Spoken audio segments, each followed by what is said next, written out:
Hey everyone! In today's tutorial, we will show you how to fix alternate pages with the correct canonical tag in your Shopify store.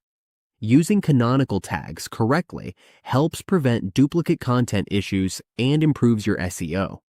This makes sure search engines know exactly which pages to index.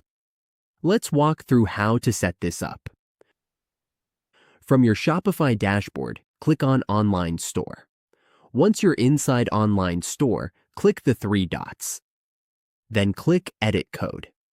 We will now be taken to the code editor.